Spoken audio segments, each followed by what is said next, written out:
was only added to, deeply added to, by a refusal to answer any substantive questions, running out the clock on members, many of whom served in uniform, all of whom, on behalf of their constituents, deserve to ask good faith questions. The dual-hatted Secretary of State and National Security Advisor shrugged his shoulders when asked repeatedly, how much did this cost? And literally joked about it. This is not a joking matter. It's not a joking matter to those 7 incredibly heroic and brave Americans who were wounded in this action. And by the way, speaking of trust and lack of trust, that wasn't even disclosed until yesterday. Right before Christmas, all of us went into that same room. Marco Rubio and Pete Hegseth lied to our faces. More importantly, they lied to the American people who we proudly represent. They told us the goal was not regime change. They told us there would be no land attacks. They told us they would come to Congress before doing so because they also understand, or pretended anyway, to understand our Constitution. As I said, they didn't even tell us for days that there were American casualties, 2 of whom are still recovering in the hospital, and thank God we were just told we'll be okay. Frankly, the only moment of honesty in all this so far has been when Donald Trump that morning said, this is about oil. And I think he said it 12 plus times and has continued to say it. And then when he at least was willing to say what Rubio and others have tried to cover up and obfuscate, which is we're going to quote unquote run this country. Again, none of the questions about what that looks like were answered by Secretary Rubio in the briefing we just came out of. Frankly, I think the only people who are getting the truth here, and the president confirmed this on Air Force One the other night, are the oil executives who stand to make record-breaking profits. And having fought in a war for oil, I refuse to allow that to happen again. We already spent $7 trillion plus on 2 forever wars that never should have been started in the first place. And the choice now before us is, do we want to send more of our blood and treasure, our most precious resources, our young men and women, into a country that is a mess and has been a mess, or the 6 others, by the way, that the president and his advisors have named and tweeted about? Or do we actually want to invest in the American people? Do we want to get health care for everyone? Do we want to get infrastructure that works? Do we want a better education system? Do we want to lower costs of housing and gas and groceries and everything else, which is the mandate of this administration? That's what we are all about. We're about stopping and ending forever wars and lowering costs for our constituents. We will not allow them to continue to lie to the American people. We'll hold them to account, and I'm so proud to stand with my colleagues here who will continue to speak up and not let them lie to us, and more importantly, to the American people. It is my honor now is Mike here? Mike Thompson? Nope, okay. I think he's on the way. My honor now to invite up a key member of our leadership. We're so proud to have him as our veteran voice in the leadership of our party, Representative Ted Lieu. Thank you. Thank you, Pat. Thank you, Congressman Moulton and the co-chairs of the House Democratic Veterans Caucus, Congress members Ryan and DeLuzio, for setting up this press conference, and all the Democratic veterans who are here today. Healthcare costs are skyrocketing. We also know that for the first time since the early pandemic and 2008 recession, America is losing blue-collar jobs, has been doing so since this February, and food prices continue to increase. And what is Donald Trump's response? Quote, in his words, running Venezuela. That is insane. That is not what the American people want. The American people want this president and Republicans to focus on the affordability crisis. And now we're hearing that the administration is going to seize Venezuela's oil, sell it, and then help rebuild Venezuela with that oil money. We should be rebuilding America, not rebuilding Venezuela. The focus of the Trump administration is completely misplaced. And what's even more alarming is they have no plan for the day after for Venezuela. There's no specific plan as to how they're going to get to a democracy. And the person they're backing right now, Delcy Rodriguez, is the hand-picked vice president of Maduro. They have the same repressive regime in place right now that's being even more repressive against the people of Venezuela, because now they're going after all sorts of Venezuelans confiscating their cell phones. So things, in fact, are even worse right now than they were just a few days ago, and there is no plan, and we need to hear a plan from this administration. And as Seth Moulton has said, our military does amazing things. That's what America does. But it's always the day after that America has big problems with, and this administration needs to come up with a plan and needs to focus on helping Americans. That's what we should do. My honor now to introduce the amazing Representative Mike Thompson from Northern California. Thank you very much. It's an honor for me to stand with my fellow veterans today. I served in combat with 173rd Airborne Brigade. I was wounded in combat, and like everyone else on this stage who has served in combat, I'm here to tell you that war needs to be the absolute last resort. We all know it because we've all lived it. And many of our colleagues, many of our fellow military folks did not come home. The sad reality is that in war, people die. Now, there's no question that Maduro is a bad guy, but there's also no question that it's Congress that must approve acts of war. And if we send someone's son or daughter into harm's way, we better have a damn good reason to do that. And I'm here to tell you that oil is not a damn good reason to send anyone into combat. In 2002, I opposed the invasion of Iraq, and I got lots of criticism for doing that. It was a decision that I thought was important because we were sending troops into harm's way. I knew that people's sons and daughters would die. And I also knew that the justification that we were given was nonsense. It wasn't accurate. This is no different. We have not heard any justification. It was all about drugs 2 days ago. Today, it's all about oil. And as I said, oil is no reason to send anyone's sons or daughters into combat. So I'm here to ask that the American people stand with us and that we stand with the American people against any unprovoked military expansion in Venezuela, in Cuba, in Greenland, or any of this other nonsense that this administration is talking about. I'm here to call on the Speaker to bring up the bill that we're talking about today to prevent this president from enacting war without a vote of the Congress of the United States of America. And it's my honor to ask Representative Houlihan, a great service member, a great veteran, and a great colleague. Thank you. Thank you. I very much appreciate being here with my colleagues, my fellow veterans. I had prepared remarks, but have decided to sort of go off the cuff because as I was walking in here, I was asked by a reporter what my thoughts were about what's happening with Senator Kelly and the attacks that have been made against him and his honored and storied career, and whether or not his statement represented how we should be responding. And the truth is, there were 6 of us, and now there are more. And there are more of us than are standing here on this stage who are veterans, who believe in the fact, as my dad raised me to understand, that the Department of Defense is the last line of defense. It is not something that you use to bend the world to your will whenever you feel like it. And effectively, that's what this administration is doing without any sort of clarity or understanding of why we're doing this.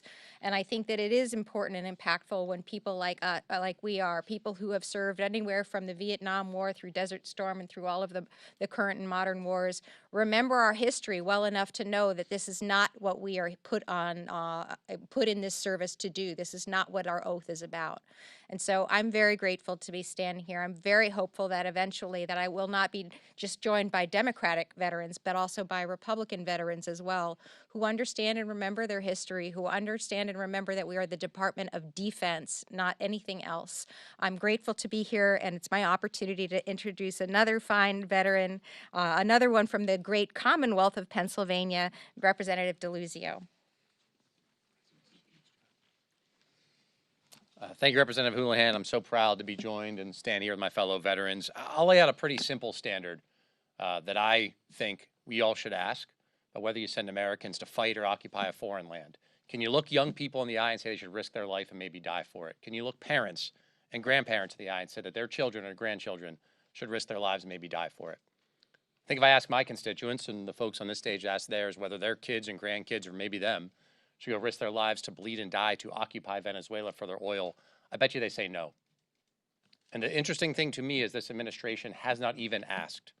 The Republicans we serve with in Congress don't even want to ask their constituents that. I'll ask them some questions. If, God forbid, Americans come back in flag-draped caskets, are you going to stand there and tell their parents and their widows and their children it was worth it? There are already 7 Americans that we know of who were wounded in what happened over the weekend, and thank God they survived. And as I understand it, will recover. These are not idle or hypothetical risks. And so many on this stage understand that or have friends who may not have come home. That's the standard. So the Congress, Democrats and Republicans, should grow a spine, look at the Constitution in Article 1 that rests those war powers with us and the American people, not a president, not any president. That's my simple message. Our Republican colleagues should do the same and join us. Thank you. And I should introduce, from the Commonwealth of Virginia, Representative Midman. Thank you so much. So thank you to my colleagues, Seth Moulton and Pat Ryan, for gathering us here today, and to all of the Democratic veterans that have put on this uniform, this country's cloth. Today I stand before you, a 25-year Army veteran and a member of the U.S. Armed Services, House Armed Services Committee, representing tens of thousands of active duty service members and veterans in the 7th Congressional District of Virginia. And here's what I know to be true. The American people don't want this war in Venezuela. And let there be no mistake, the actions that took place on the 3rd day of this year were an act of war. It was regime change, it was dozens of aircraft bombing, and that American blood and treasure has already been expended. The real question going forward is how much. The president did not come to the American people to make his case about why the operations in Venezuela, which were conducted really magnificently, and I commend the U.S. military and armed forces for that. But he didn't come to the American people, nor did he go to Congress to seek authorization for the military force. And he should have. Regardless of the president's actions, I believe the decisions to take this country into war demand transparency and the consent of the American people. Through the voices of the elected representatives of the American people, the people that are standing before you today. I served in Iraq. My twin brother was wounded in Iraq. We know firsthand that wars are easy to start and extraordinarily hard to finish. Like Bush, Donald Trump lied to the American people. Trump said this was about drugs, but obviously we know this is about oil. And apparently the cost of protection is around 30 to 50 million barrels of oil because the regime still remains in place. He said he'd be the president of peace, and now he's dropping bombs all over the place in Venezuela and many other places. He said he wasn't pursuing regime change, but he got rid of Maduro, and now apparently Marco Rubio is running Venezuela, which, based on the hearing the briefing we just received, sounds pretty darn questionable.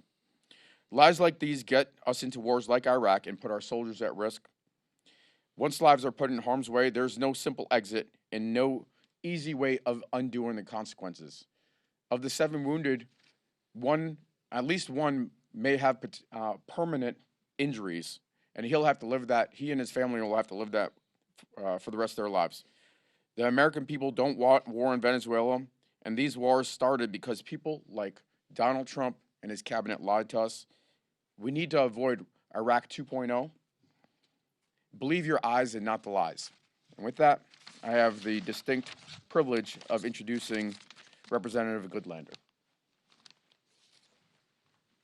I want to thank Congressman Moulton and Congressman Ryan for bringing us together. These are some of my favorite people in Congress, and I feel at home with this group because I think 3 things really bring us here today. First and foremost, we had the honor of seeing firsthand in uniform how extraordinary our United States military is and how precious our service members are. There is no greater love than a love that leads a person to put their life on the line for their country. And that's what our service members do every single day. Their trust is a precious resource, and the costs of war are costs that we should be talking about all day, every day, because they are the costs in lives and the costs in taxpayer dollars at a moment when people across our country, across my home state, are having to make some of the most painful choices that you could ever imagine a person making, because we are in the midst of a full-blown cost crisis. Having to choose between healthcare and housing, having to choose between gas and groceries. These are painful choices that no American should have to make. At the end of the day, we all took an oath to this Constitution, and I carry it with me everywhere I go because it's very useful on this job, in ways big and small. We will honor our oath by being relentless in pursuing answers to basic questions. Questions like, what comes next in Venezuela? How much is this going to cost in lives and in dollars? And we will be relentless in upholding our oath to this great Constitution, because this is a fragile experiment that we're undertaking. And there's nothing that tests this experiment more than a government that is not honest with its people and a government that is not smart about its resources. So I'm grateful to be with this group, and I turn it now over to my colleague from the great state of California, Congressman Tran.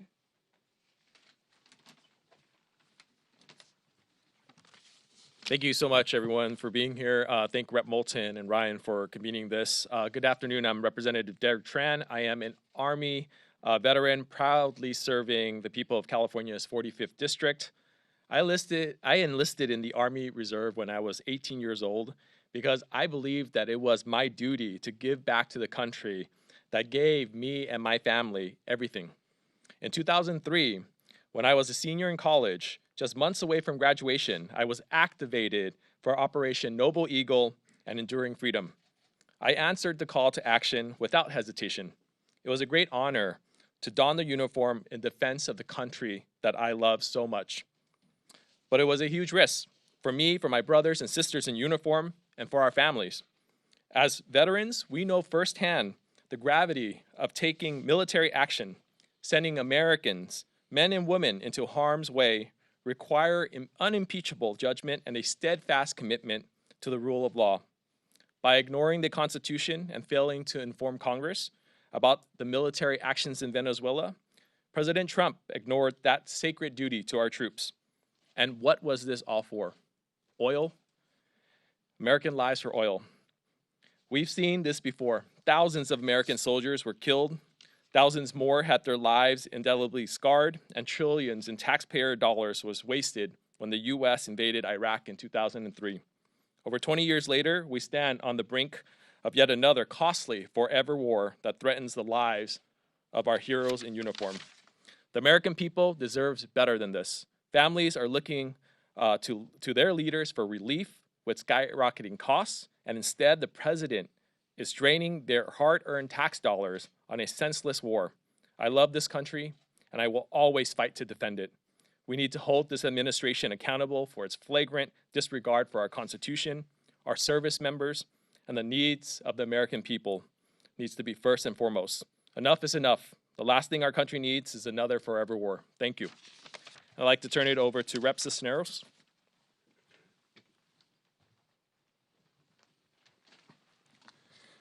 Thank you all for being here today. I am Congressman Gil Cisneros from California, a Navy veteran, member of the House Armed Services Committee, as well as a former Undersecretary of Defense in the Department of Defense.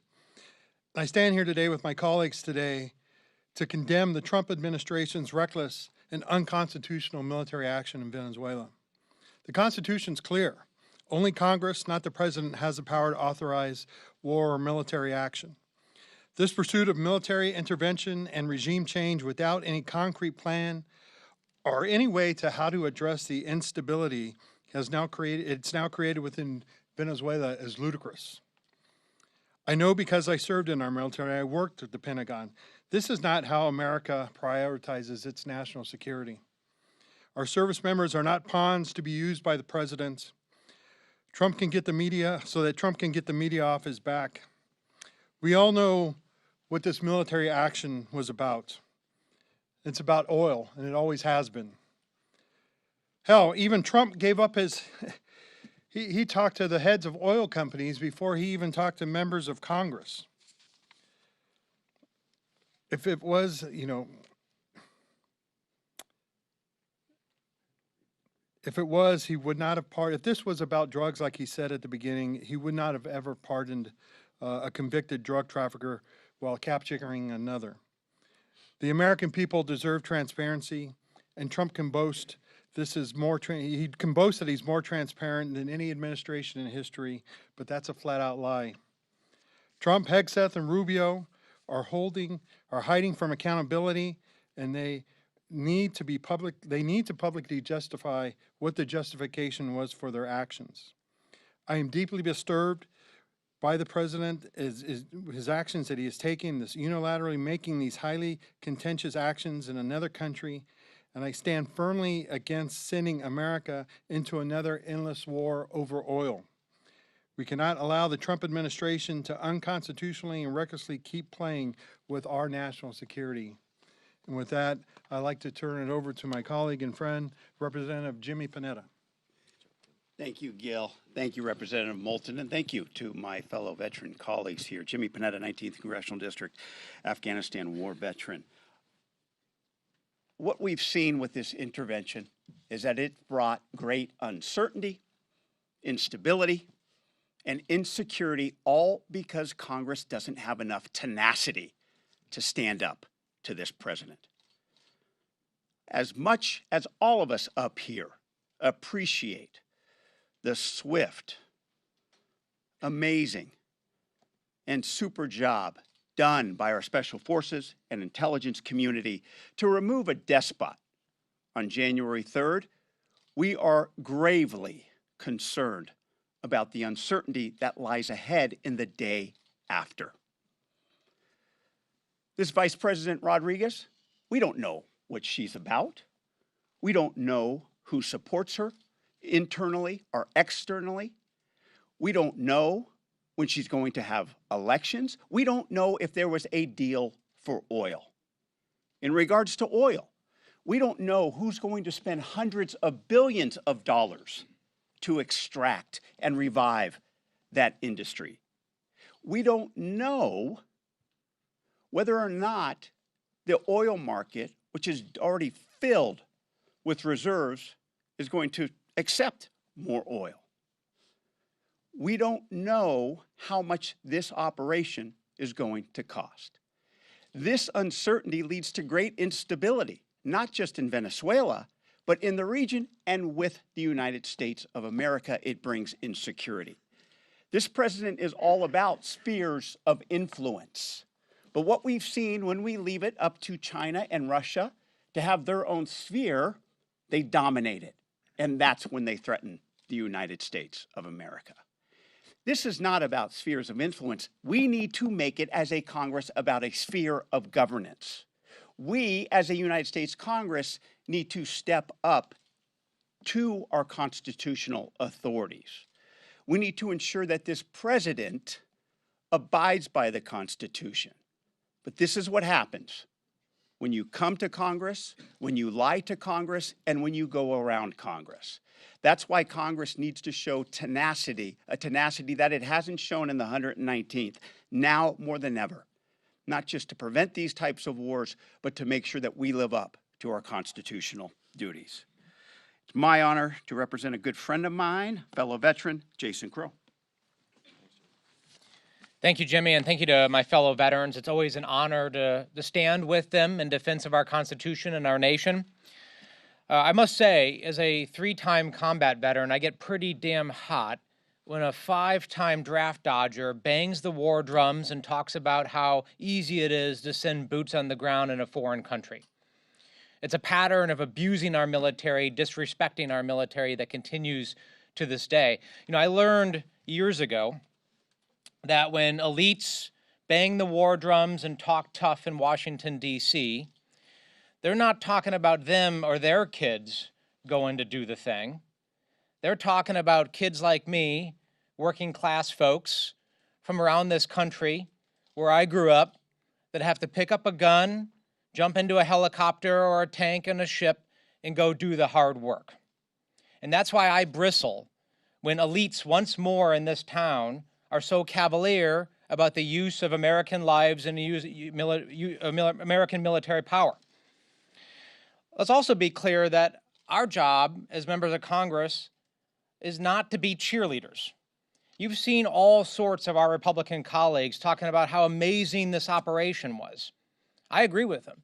There's no doubt that we have the ability to go almost anywhere in the world at the time and place of our choosing and kill or capture our adversaries or our enemies. That is true. But that's not our job as members of Congress. Our job is to make sure that's being done the right way and for the right reasons, and we're being stewards of the taxpayer dollar. Here are some things we know to be true. There's a lot we don't know, but here are some things we do know to be true. This is not about drugs, and this will not stop the scourge of fentanyl and meth that is killing our children and devastating our communities, because none of those drugs actually come from Venezuela. The drugs that are actually killing our kids are coming from other places. Here's another thing we know to be true. This is not about democracy and freedom for the people of Venezuela, because you've just heard over and over again that the Maduro regime remains intact. In fact, it's more oppressive sitting here today than it ever has been. What this is Donald Trump acting like an organized crime boss and using our military to shake down foreign leaders. Not only is that wrong and illegal, but it's going to undermine the safety and security of the American people. Because a smaller, weaker America with fewer friends means we have to go it alone. And when we go it alone, Americans have to suffer the consequences. That's what this is about. That's what we will continue to fight back against. That is what our duty and our oath compel. Thank you. All right, well, I want to thank my amazing colleagues. It makes me so proud to stand up here with all of you fellow veterans. You heard powerful words backed by deep credibility from the members of Congress standing with me. But fundamentally, you heard from Americans who are willing to do our jobs here in Congress, just as we did our jobs serving the country in the armed services. We'd now be happy to take your questions. And because we are a military group, I will not hesitate to designate folks to answer them. I'm not going to answer all the questions myself, but if anyone would like to jump in, just speak up. Did you, in the briefing, did you receive any indication or justifications of law enforcement or national interest could be laying a predicate for actions in other countries like Cuba or Colombia? Jim, you want to take this? Look, obviously, we're not going into much about the briefing, and I don't think we should, based on the fact on the TS nature of that briefing.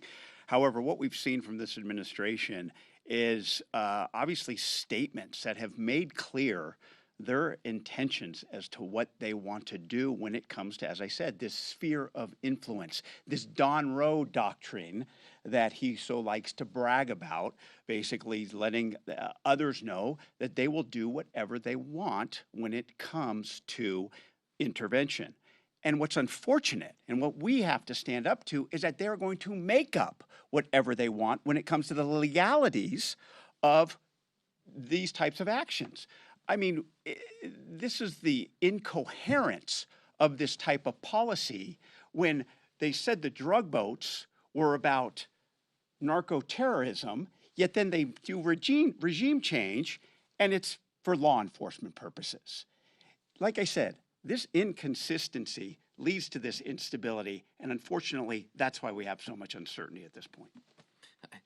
I'll just add that at some point you question the value of these briefings, because they've obviously been lying to us about this operation, so I don't know why we would believe they would tell us the truth about Greenland or anywhere else.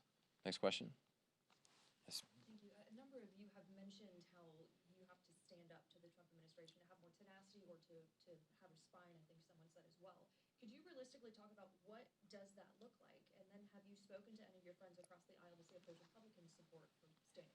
Who would like to take that? You want to talk about the resolution and your resolution as part of that? Sure. Why don't you speak to it, Pat? Well, so I think there are multiple pieces to both formally and informally, what we're able to do, and would welcome colleagues to join. One is we have already introduced a series of war powers resolutions, including one that tragically failed by one vote before the end of the year. And there are plans to introduce, including the one that Seth is leading, continuing legislation to make clear we will not fund another forever war in the United States of America on our watch, and particularly introducing the idea, I think, to Seth's credit, of funding and our precious treasure of this nation, hopefully will bring some more courage from our Republican colleagues. And I do want to say, like, Congress needs to step up, but I want to be very clear and explicit about that. Congressional Democrats have stepped up multiple times. Knowing that this was coming, or fearing anyway, we introduced multiple war powers resolutions to constrain exactly this scenario. And we will continue to do that now that we've seen the actions that they've taken. We just need, a few Republicans actually did vote in favor of at least one of those before the end of the year. And my hope is that now that we've seen the dishonesty and the lies, that we'll see more of them. The bill that Congressman Ryan is talking about is very simple. It just says taxpayer dollars will not go to ground operations in Venezuela. We should have that vote. That's our responsibility in Congress, to have that vote. And I can tell you that I have heard directly from Republicans that they would be, quote, raising hell if Joe Biden were doing this. Next. On the Sir. point about the taxpayer dollars, are you planning on offering that as an amendment to a defense appropriations bill this month, or what's the mechanism? I mean, we're going to try to offer it however we can to get a vote on it. Okay. Next. What about hearings? Is there any prospect of any hearings? Well, we're certainly going to push for hearings, but, the question will be, will they tell us the truth? Other questions? Both you as well as some of your colleagues have mentioned inaccuracies, lack of information, et cetera. What's the balance from y'all's standpoint, especially on the Armed Forces Committee, between maintaining security for this type of operation and maintaining Congress actually being informed to be involved in these sorts of decisions? Jason or Eugene, do you want to speak? I have so many things to Yeah, say. John, thanks for the question. There's no balance that needs to be struck with that, right? You don't have to choose between operational security and oversight, because we actually have classified hearings, closed hearings. I'm a member of the Armed Services Committee and the Intelligence Committee, like Ms. Houlihan is as well. We do plenty of closed hearings that are protected. And we all know, by the way, I mean, we've served in uniform. We know how to protect that information. We never divulge sources and methods. We never divulge anything that would put our service members at risk, that would be antithetical to who we are as individuals and our oath. But we will push for oversight, right? We have 4 primary mechanisms of power right now, right? One is oversight, and we'll do public oversight to bring to light the abuses, the egregiousness, the lawlessness of this administration, and how their actions aren't making housing cheaper, aren't making groceries cheaper, aren't fixing the healthcare crisis that tens of millions of Americans are facing right now. In fact, it's doing the opposite of what Donald Trump campaigned on when he was elected, and that was to end endless wars and to restrain American adventurism. Number 2, the war powers. We're going to force them to vote on this stuff. If they're going to turn their back on their oath and their responsibility, then we're going to force them to vote on it. Third is appropriations. We'll use every mechanism we can as the power of the purse to restrain irresponsible funding, the billions of dollars that are being spent and wasted on things that don't make Americans' lives better. And then the fourth is we're just going to beat them at the ballot box and replace them with people who give a damn about their oath and the American people. Thanks. Next question.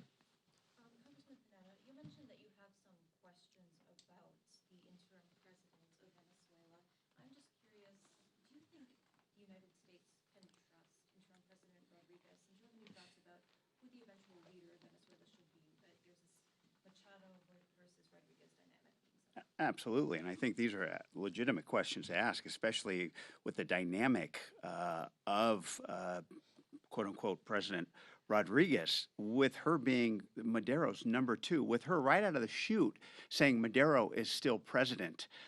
with her right now cracking down on protesters and dissidents and cracking down on cellular coverage there in Venezuela. And as you heard, and I believe, it's more repressive now than it was under Maduro based on her desire to gain control. So you bet we have serious questions about her. And no, I do not know, and nor do I think that we can trust her, considering that she is a leftist, considering that she is someone who basically is going to fill those shoes of Maduro apparently quite well. Obviously, we want to make sure that either Machado or I think it's Gonzalez, the winner, the outright winner of the election in 2024, are ready and willing to come back and be a part of these elections. We need a timeline from this administration that claims it's going to run Venezuela. Then give us a timeline as to when they're going to start implementing democracy and democratic values, and that starts with elections. No, go ahead. And I'll just add before Pat speaks, we can't speak about classified answers from a classified briefing, but we can tell you what they didn't say. And this question was asked because Maduro is an illegitimate leader because someone else won the election, Gonzalez. So the question was simply asked, when will the opposition be restored to power? And Rubio refused to answer that question. And just to zoom us out and to this sign, for those of us that have been through this and seen this movie before, people on the stage and people in this room and people across this country, we had almost these exact same conversations in Iraq and to a certain degree Afghanistan as well, where over and over hopes were placed on some foreign leader who the day before most Americans frankly didn't even know their name. And we were promised that democracy would reign and just a little bit more of your hard-earned tax dollars, a little bit more of our precious young men and women sent just one more year. It's the same thing. History doesn't repeat, but it rhymes. And that is important for the American people to understand, to not, of course, the details matter. The fact that Delcy is in the indictment herself, and she's the one chosen in the package of people indicted by this country, and she's now supposedly legitimate, that matters. But also, we've learned this history. Let's not repeat this history again. Next question. Okay, I just want to give an opportunity to Eugene, Ted, Chrissy, or anything else you'd like to add? Jason, sure, yeah. As some of my colleagues have alluded to, the lies of this administration continue unabated. And we've been told that the United States is in total control of Venezuela, which is total bullshit, right? We don't have control over this regime, A. B, we shouldn't have control over a foreign country and a regime, right? Because that's, again, not what the American people want. They are done with endless nation-building quagmires, right? The appetite in America for that is zero. We've had enough. This insanity has to end, and we are going to push hard to end it. Thank you all very much. All right, thanks, guys. Thank you very much. Thank you. Thank you. 2 minutes.